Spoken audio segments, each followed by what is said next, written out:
Hey guys, welcome back to Ninja Viaduct. This is Chris, Raymond, and Andrew here, and we're here to talk about big news coming about the Nintendo Switch 2. A lot of good things, a lot of bad things, and in the past couple days on my end, I've shared a lot about my thoughts personally about the Switch 2. But today with Raymond and Andrew in the group here, I definitely want to share their take and hear about what they have to say. Because they definitely have unique perspectives on what is happening with the Switch 2. So just to kick it off and start easy. Now, let's start with you, Andrew. The Switch 2, I mean, just off the bat, and everything that you know, how do you feel generally about the Switch 2? Just for me, I mean, I don't think that this was ever going to be a console that I was going to be super jazzed about, even before the big reveal. And I think after seeing the Nintendo Direct, I still feel very much the same way. It's ultimately, I think with what we saw, it's fine. It's just like a slight upgrade to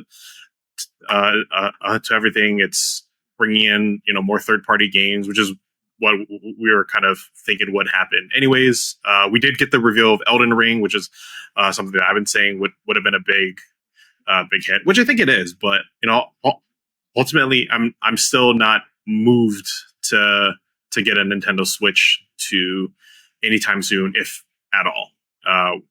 Especially when you compare it to some of the other options that are out there with the Steam Deck or the Lenovo and things like that. So For sure. How about you, man? What's your thoughts about it? Like the console itself, the price range, I was actually expecting a little higher than 450.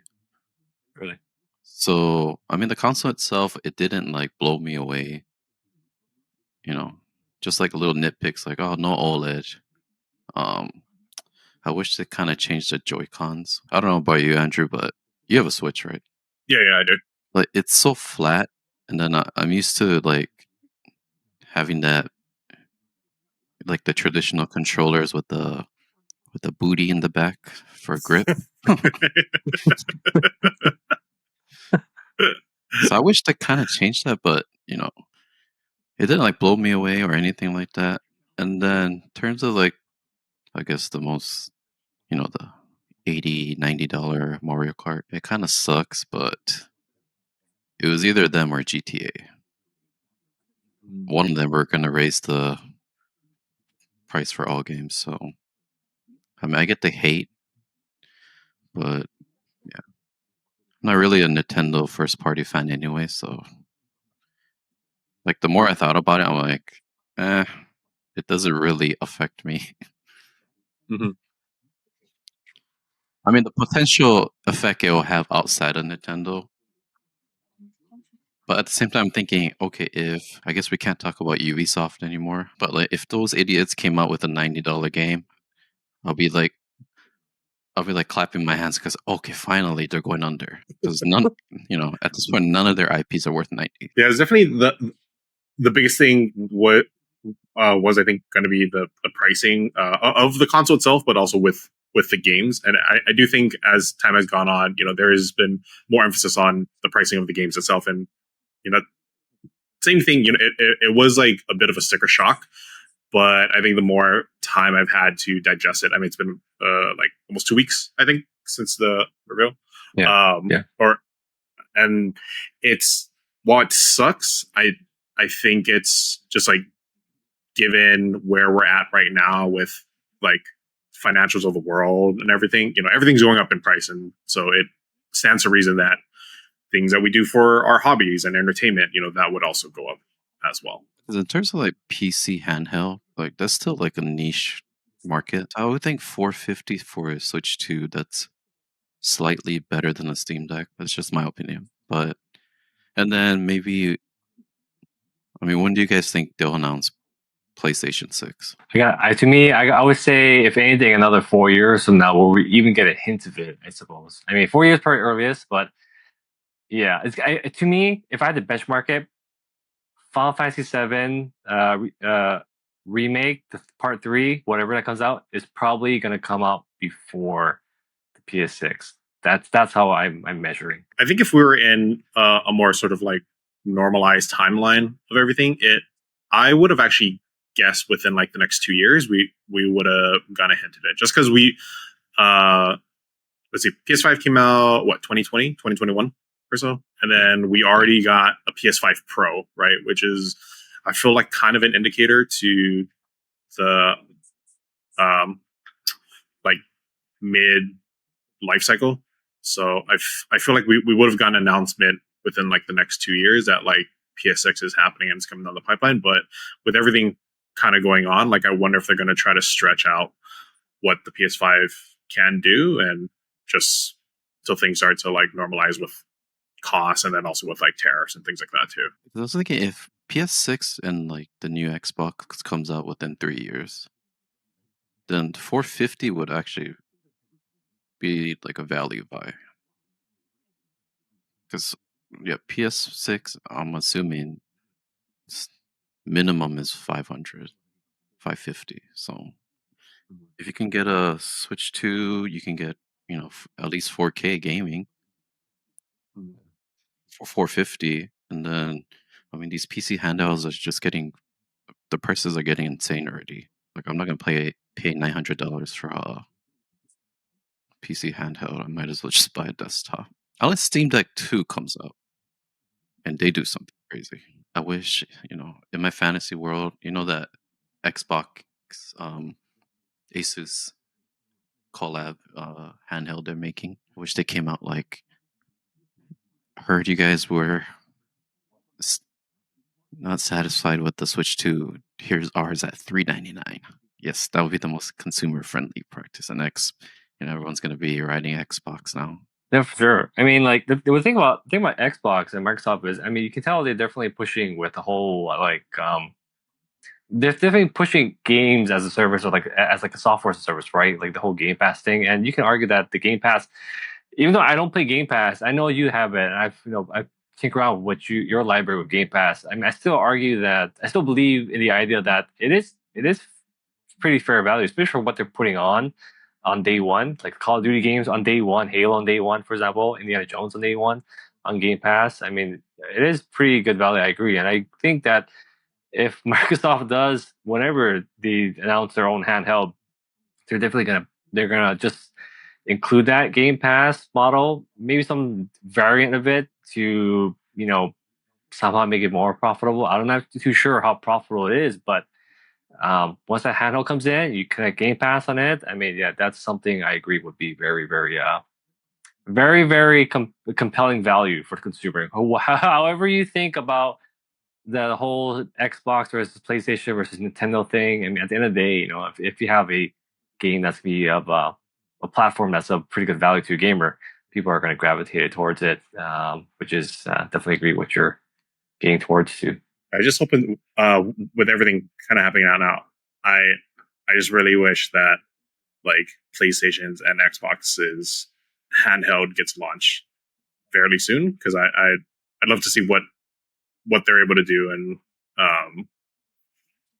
just sort of see what that brings to the market overall. I think what's also interesting is what this actually be an interesting test to see is what gamers, consumers in general are going to be willing in terms of visual quality, because I think from what we heard, what's come out about the Switch 2 is that they did announce that we could play AAA third-party games like Elden Ring, Hogwarts Legacy. You have Cyberpunk coming out because of that custom NVIDIA chip, which is probably gonna have that whole like DLSS thing to kind of make it play smoother. But at the end of the day, I still wouldn't think that even though it plays at 4K, it wouldn't be necessarily 4K at like really really great advanced graphics, right? So, which is not necessarily a bad thing, right? Because like we've set up from here before, these days there are a lot of people are playing games with like not really the greatest bleeding edge graphics, and you know with the Switch 2 coming out and being able to accommodate those games, and when people play it, maybe it's not as the doesn't play as well or visually as like an Xbox or the PC or the PlayStation, but maybe people will like it. And if they do like it, I think that's just gonna add more weight to the idea that you know having the greatest graphics on a handheld may not actually be a problem. Plus, even like graphics, like what is the next like step for graphics? Like, I feel like we're like starting to like plateau with graphics where everything kind of looks the same now. And then even like some studies, like the top, I forget, top 10, top 20 games played are like at least 10 years old. Mhm. So yeah, I mean, I think even like the mainstream is starting to catch on where, you know, just because it has pretty graphics, it doesn't mean it's that good. We've talked about this a little bit before too, but just like with graphics, ultimately, I'm of the camp that a lot of the times it really doesn't matter anymore. Like we've reached a certain point where like the graphics are good enough, and it's just a matter of whether or not the game plays well or is just ultimately fun, right? And I feel like a lot of folks do put emphasis on the graphics overall, and continue to use it as a barometer for like whether or not something is good. And I find it to be a weird just because it's like things are sharper, sure, but I think like once we got to the end of like the PS4 life cycle, like that's where it was just like things were good enough. And I think that's where like something like uh the Switch 2 and such, and most of the other like handheld PCs, they're around that graphical range, which I think is fine. We've come to the point where graphical quality it's still important, but doesn't matter as much. Whereas the visual design, the art behind it probably matters more, just to make it distinguished, right? Because when you start having like realistic graphics from 1A, so from game A to game B, game C, right? Like you said, Raymond, they generally look the same, right? Like if everyone looks realistic, then it just looks realistic, right? So what's distinguished between them? And like you always say to me, Raymond, if the character is not hot, people are not going to play it, right? So I mean that. So you know, got I. You gotta admit, Marvel Rivals they make the characters pretty sexy, right? So I mean, I'm sure that's one of the reasons why a lot of people play Marvel Rivals, especially with the whole idea with AI coming in. Especially there, you hear publishers out there mentioning about like adding AI in some way or form to make their games. You know what? A lot of the AI tools that are being made for video game developer right now, it's just meant to like, make it faster to create like pre-rendered stuff. Like if I want to make a door or like a character model, it just makes it faster, right? But they're just like based off of like previous stuff that was made before. So I think even going forward, what's going to matter more is that unique visual artistic designs. So I actually want to kind of go back to what you said earlier Ian, about like the Nintendo Switch 2 being a better value. Because like you said, even though we have the Steam Deck, we have the Lenovo Legion Go, Asus ROG Ally, for example, which are priced a little bit higher today anyway. They are priced like maybe a couple $100 higher compared to the Switch 2.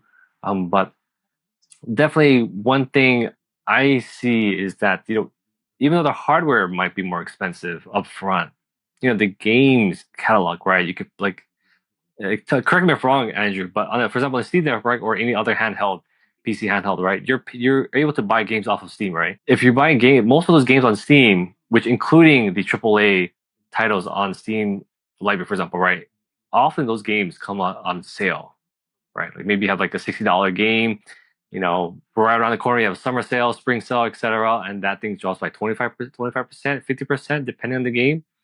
I mean, when you take that into consideration, even though the handheld does cost more upfront compared to Switch 2, I mean, what would you think? The Switch 2 would still be the better value, or maybe the PC handhelds be a better value when you include software too? I think for me personally, like just the vast catalog that I have access to through Steam, that's really where the that's really the huge selling point for me, right?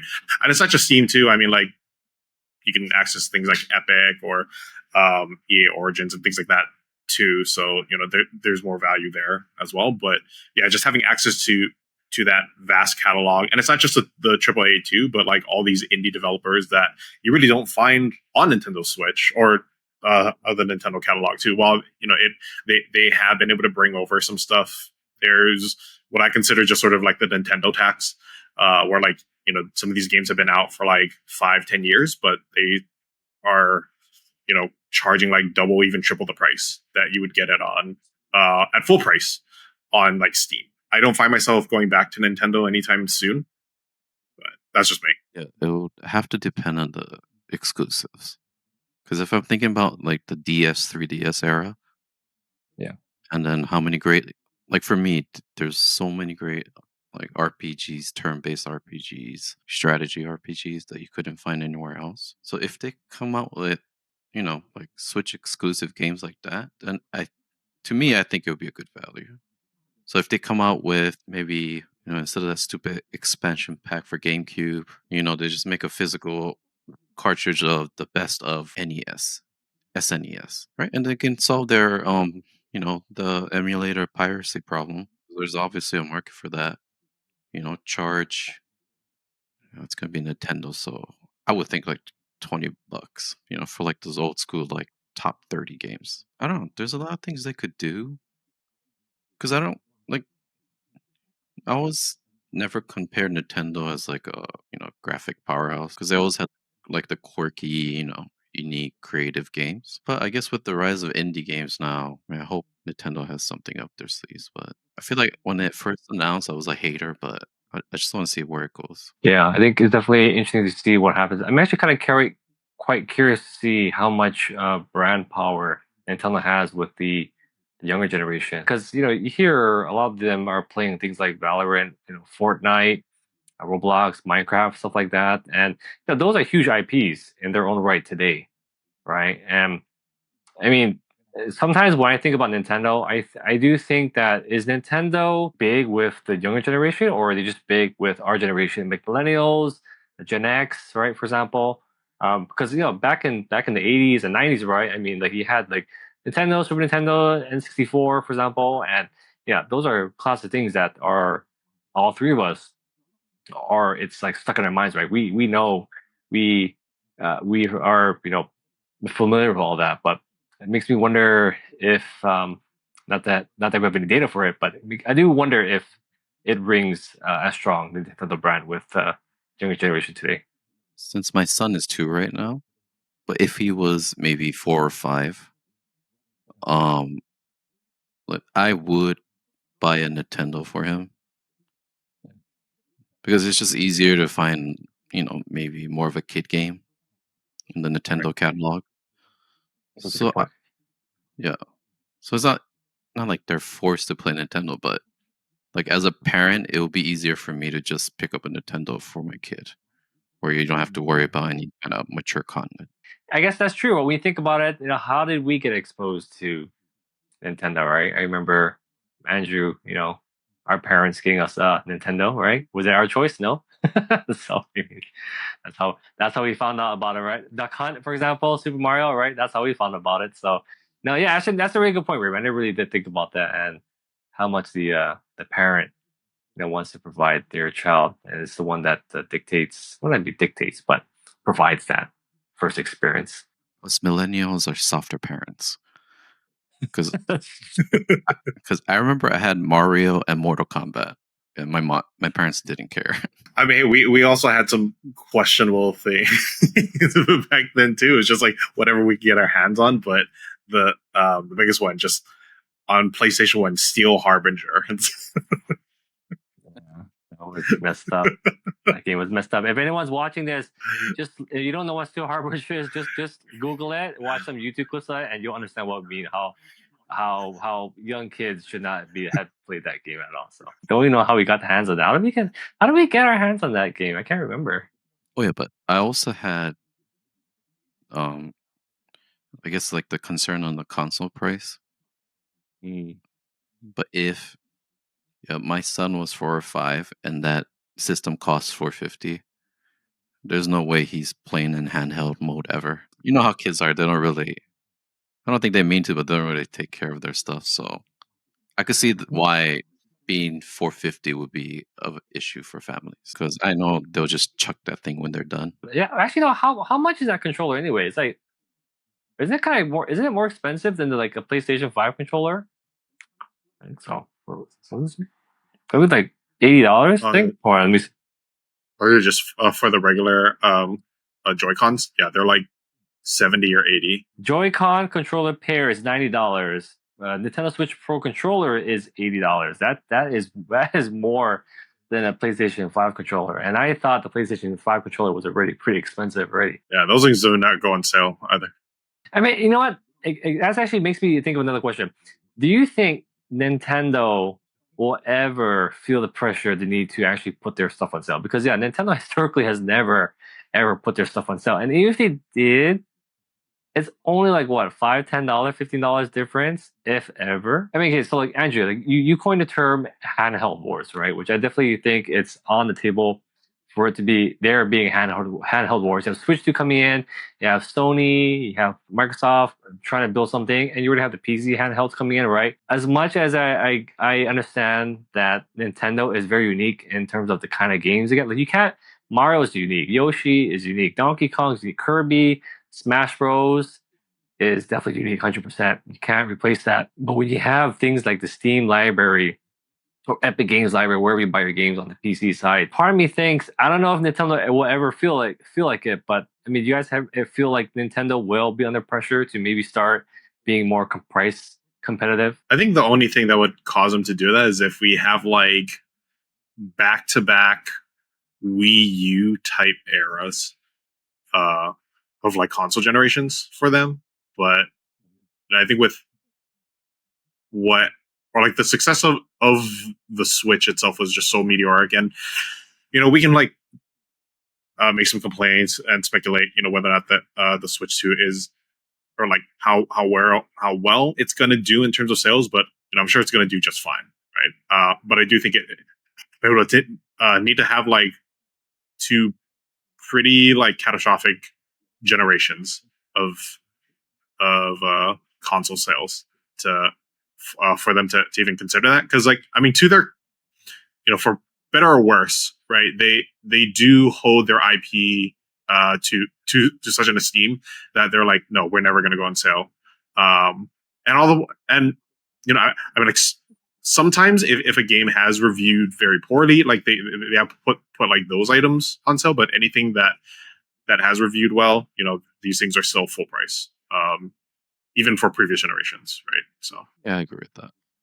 But if anything, they probably have to worry about what they're going to do after Switch 2. Because I would think, are they going to stay handheld? Because I don't think they can stay the same, like in terms of handheld wise. They might have to innovate to something new. Because I don't think anyone would want a Switch 3, in my opinion. Yeah, because clearly, like you all were saying in the very beginning, when we saw the Switch 2, it literally was a iterative product, right? I mean, other than the size and the better internals and some added features for accessibility, it really is generally the same. Even the games they're playing, right? They're not really exclusive to Switch 2, right? There's a Switch 2 version, and there's some upgrades where if you have a Switch 1 game, you can get a up like a Switch 2 version of the game. But it really is, it definitely Nintendo is kind of playing it safe. But yeah, I mean, what would they? I wonder how would they innovate? Maybe the bigger question is where would gaming be by that time, where Nintendo does put out a new console, or it's time for them to put a new console? Where would be gaming be then at that time? Would it be streaming? Would maybe streaming games over the network be a thing now, whereas it wasn't as well as before compared to today? I do agree with the thought that it would be interesting to see Nintendo innovate again next time instead of doing a Switch 3. Because yeah, Switch 3 be kind of boring. I forgot to mention, like the big titles, Super Smash and Pokemon. Because we're talking about the discounts Yeah. or them charging. Yeah. Just how popular they are. Yeah, I think they can get away with, no discounts or like the $80 price tags. 'Cause I think people will still buy it. I think with the whole $80 price tag, it's just open up the floodgates, right? I mean, from all things fair to the game industry, games in general haven't really increased in price as probably as fast as other things in the world that increase in price over time since like the 1980s, so all the way to now. So yeah, $80 is crappy for most people, but you know what? In some ways, it's understandable. But the fortunate part is that every other company out there is going to price their things at 80. I'm pretty sure. And when there's not going to be any alternative, right? I mean, it's like, oh, Nintendo Switch 2 game is going to cost me 80. And then I look around, is there another thing I can buy that's cheaper? Probably not. So, GTA 6 is going to be at $80 or $100, whatever they say. And then, I don't know, another JRPG game becomes $80 and so on. So,